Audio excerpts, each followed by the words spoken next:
Hello, and welcome again to another episode of Leading from Alignment with our good friend and coach and mentor / tormentor, John Opalewski. How are you doing today, John? Hey, Jim. I'm really good. It's exciting to be with you this afternoon.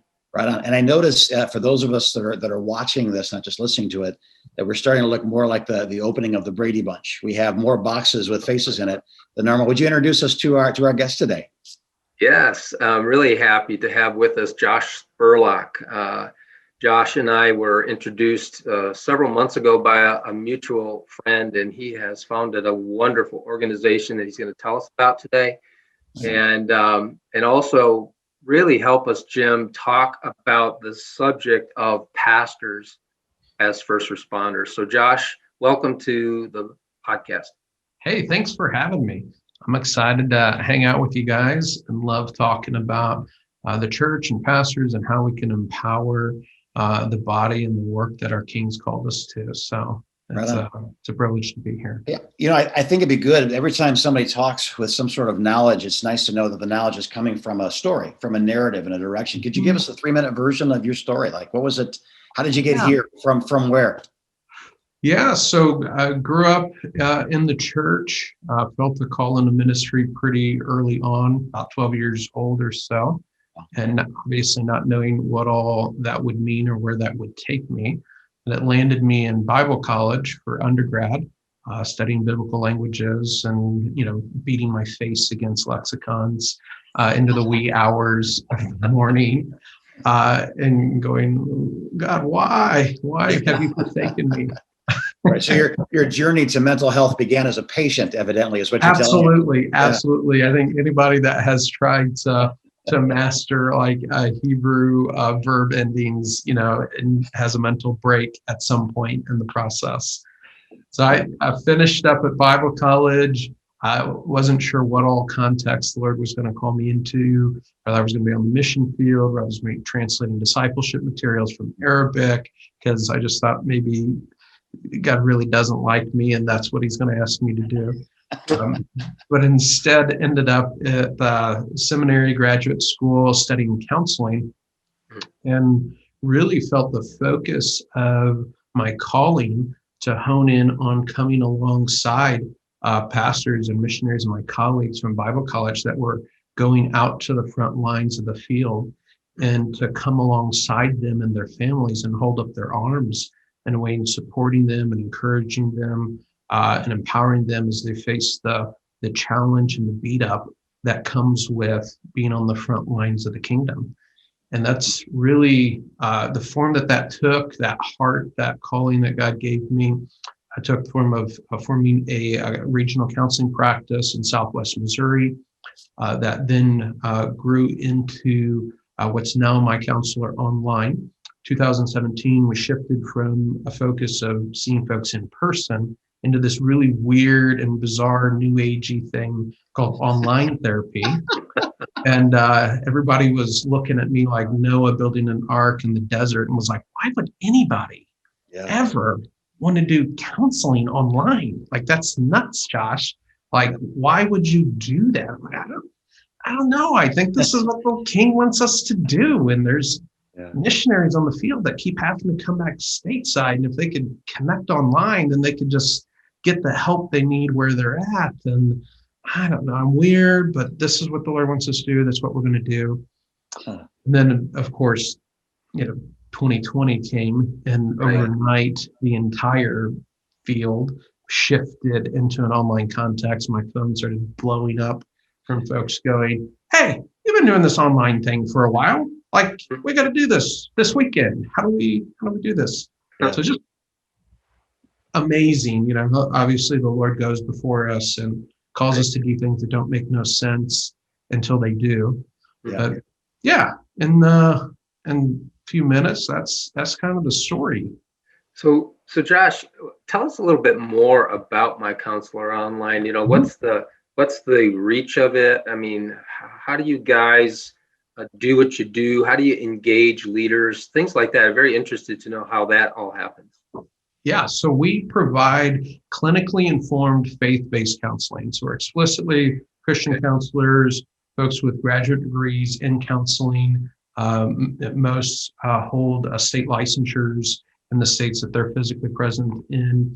And we connect with pastors, missionaries via Zoom, just kind of what we're doing here, a HIPAA compliant version, telehealth version of the software, and connect with folks from their office, from their car, from their home, of whatever context they find themselves in, to really come alongside and support them, whether they are in a place of crises, things have come to a head and they're bursting into flames, or much preferred, those that are in that kind of preventative care place, right? Right. That they've seen others burn out, they have felt crispy around the edges themselves at times, and are engaging a self-care process that really enables them to be wholehearted and strong, and not reach that place of burnout, and have the wisdom to do like Proverbs says, and see danger ahead and take refuge instead of going blindly on and burning out. Yeah. So one of the mantras Jim and I say a lot is that prevention is always easier than recovery, and it's usually a lot less expensive. Totally. Yeah. And not just expensive financially, but what it does to our relationships, and the undetermined amount of time it takes you to get back to your new normal and be functioning. It's all those have costs associated with them as well. Right. I would imagine in the last 12 months, it's one thing to be a soldier. It's another thing to be a soldier on Normandy Beach. What you've been doing for the last 12 months is a globally unprecedented event, and certainly ministers are at the forefront of that. What are some of the things that you would say I'm surprised by in the last 12 months? I'm surprised by, or maybe just what's just seems to be emerging as the universal need of ministers in the last 12 months. Yeah, I'm one that always likes to look for the silver lining. That is, in the sense that I believe that God is at work in the midst of suffering and crises to bring about His purposes in our lives. And one of the things that I'm seeing in the course of this that I'm appreciating is how the stress of all of this radical change and having to learn entirely different ways of engaging the work that God's called folks to, and through new mediums, new contacts, and dealing with all of the different components of church disunity around mask or no mask, or all the different pieces, really bringing things to a head internally for leaders and their families. And on the surface of that, that's a gift that nobody asks for. Nobody's like, hey, I'd like that. Could you Amazon Prime that to me overnight? But what it does is it brings us things that have been undermining our effectiveness as leaders and have been undermining our connectedness in our families, but haven't been bad enough to really get our attention and force us to change, had come to a breaking point and force us to go, someone's got to give here. I'm going to make it. And I've been seeing a lot of that, lots and lots of folks going to reach that place. And I appreciate the opportunity to normalize that for folks, that it's because so many are going through it at the same time and are reaching that breaking point at the same time.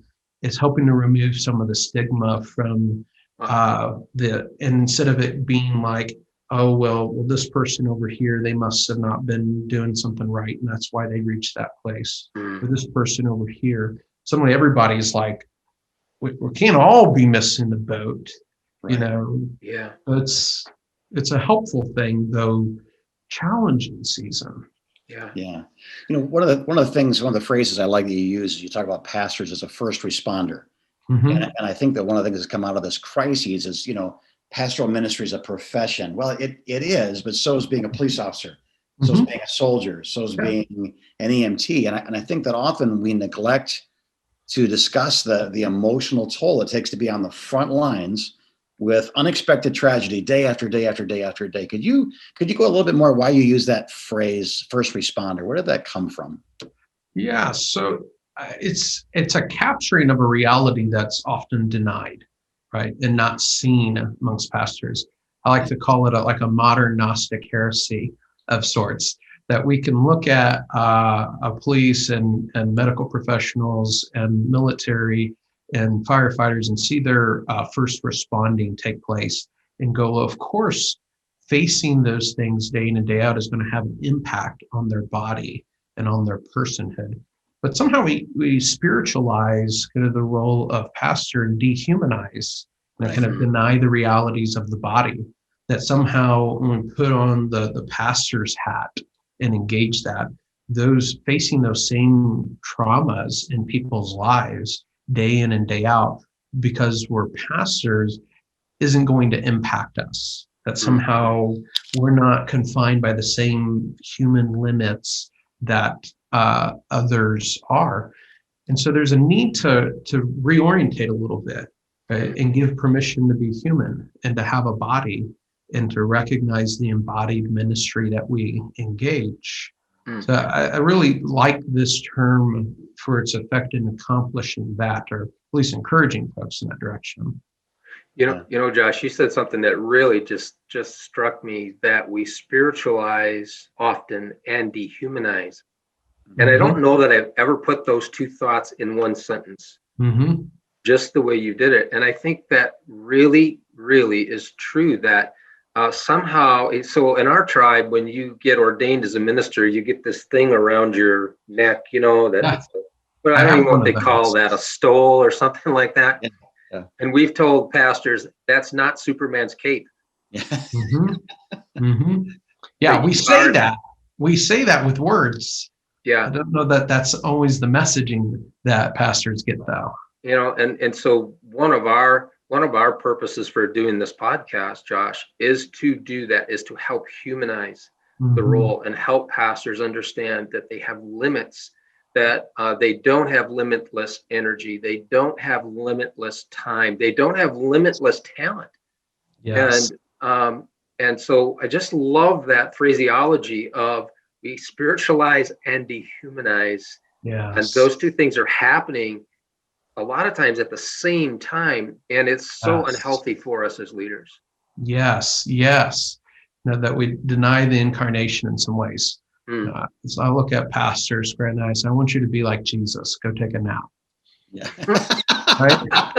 Middle of the workday. Yeah. You know, the disciples are boat top. They're kind of doing their thing. Yeah. And Jesus is like, I'm going to go take a nap. Yeah. Like, okay. But the world of those around him is coming to an end when he takes the nap. Literally, right? Right. Well, there's just the crowds, right, are looking for Jesus, and the disciples are looking for Jesus because they have real needs. Yeah. Right. They have demon possession. They have physical ailments and sickness, and he has the power to heal and change their situation. Right.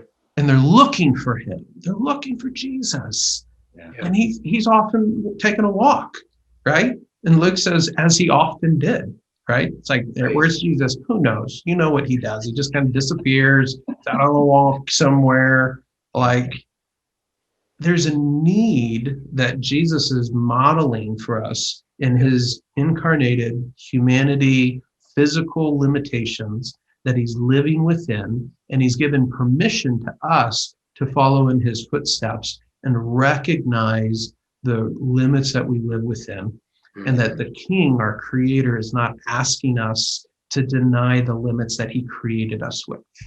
Right. It's interesting because, you know, that same thought that his to-do list was endless, sheep without shepherds and demon possessed. I mean, it's real needs, literally, you know, and that's just in that area. That's not outside the known world. That's not, you know, everything that's happening. And yet Jesus took a nap, went for a walk, didn't apologize for having a prayer life, set boundaries, where he had a relationship with one that was different than the 3, that was different than the 12, that was different than the 120, that was different from the crowd.